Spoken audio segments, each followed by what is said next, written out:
Good morning students. आज हम MSc final का 12th पेपर स्पेशल पेपर जो है एडवांस प्लांट पैथोलॉजी के अंतर्गत कवर्ड स्मट ऑफ बार्ले के बारे में पढ़ेंगे। कवर्ड स्मट डिजीज़ बार्ले की एक इम्पॉर्टेंट डिजीज़ है। ये डिजीज़ अस्टिलेगो फंजाई के द्वारा होती है, अर्थात इस डिजीज़ का जो पैथोजन है वो अस्टिलेगो हॉर्टियाई है, जिसका की क्लासिफिकेशन ये किंगडम फंजाई में आता है। Division Basidiomycota, Mycota, class Ustilaginomycetes, order Ustilaginales, genus Ustilago and species hordei. जब ये डिजीज़ हो जाती है तो इसके क्या सिम्टम्स हैं? तो सबसे पहले क्या होता है कि infected plant do not demonstrate symptoms until heading. जब तक हेडिंग नहीं होती तब तक इसके अंदर प्लांट में सिम्टम दिखाई नहीं देते। Kernels of infected plants are repeated by masses of dark brown smut spores, यानी उनके अंदर स्मट स्पोर्स बन जाते हैं। Heads are hard and compact हो जाता है। इन्फेक्टेड प्लांट जो होते हैं स्टंट हो जाते हैं और स्मट सोराई में develop in leaf plates whereas they appear as a long streaks, यानी ये जो सोराई है, जो स्पोर्स बनते हैं तो वो लीफ के अंदर भी दिखाई देने लगते हैं। Covered smut of barley is caused by Astilego hordeae. The smut spores are rounded to ellipsoidal brown in color, और वैसे तो ये ब्राउन कलर के होते हैं बट इन मास जब भी ज़्यादा उसमें होते हैं तो spore appears black but actually they are brown in colour. Every smut spore produces a mycelium which forms mycelium or basidium. The diploid nucleus of smut spores divide meiotically and form 4 haploid nuclei.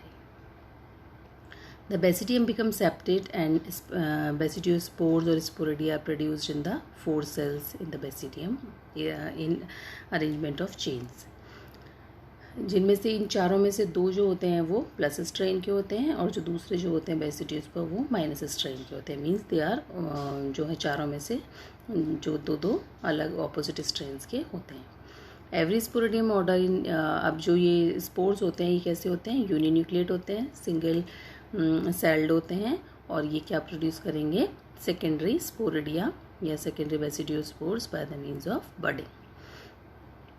अब इनमें से 2 basidiospores जो होते हैं जो कि opposite strain के होते हैं, इनमें क्या होता है, ये आपस में फ्यूज हो जाते हैं और एक डाइकैरियोटिक हाइफा बनाते हैं। Now dikaryotic Haifa enters in coleoptile and develops upward the seedling. अब क्या होता है, ये जो डाइकैरियोटिक इन्फ्यूजन से जो डाइकैरियोटिक हाइफा बना है ये कोलेप्टाइल में चला जाता है और सीडलिंग के अंदर प्रवेश कर जाता है। Mycelium develops first in the stem and emerges of years and become most active in the floral parts.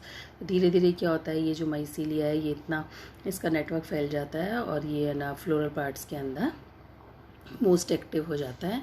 Mycelium within the floral parts become closely separate and thus the smut spores are formed. और इस प्रकार जो floral parts हैं उसके अंदर smut spores बन जाते हैं। तो ये इसका लाइफ साइकिल है अस्टिलेगो का, जिसमें कि ये स्पोर्स जो है उसका डेवलपमेंट है और ये अल्टीमेटली धीरे धीरे कहाँ जा रहे हैं?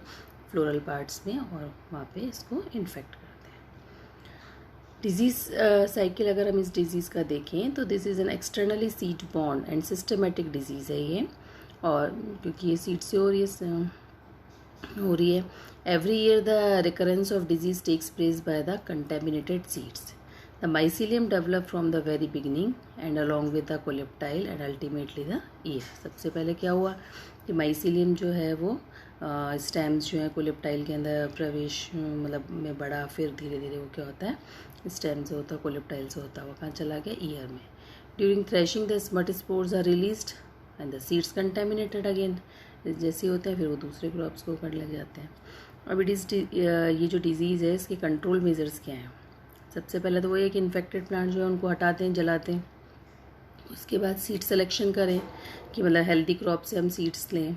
उसके बाद यदि सीड्स जो हैं उनको अपन क्या कर सकते हैं? सीड ट्रीटमेंट कर सकते हैं। जितने भी डिसइंफेक्टेंट्स हैं लाइक एग्रोसिन, जीएन, सिरेसिन, इन सब से पहले सीड्स को सोक करके रखें और उसके बाद ही सीड्स को लगाएं। इसके अलावा कई सारे सीड्स जो हैं, जैसे कि डिसइंफेक्टेंट के अलावा हम रेजिस्टेंस वैरायटी ले लें जिससे कि डिजीज़ ना हो, और कुछ some resistant varieties are K12, CN294, C84 etcetera. तो इस तरह से हम इस डिज़ीज़ से बच सकते हैं। Thank you.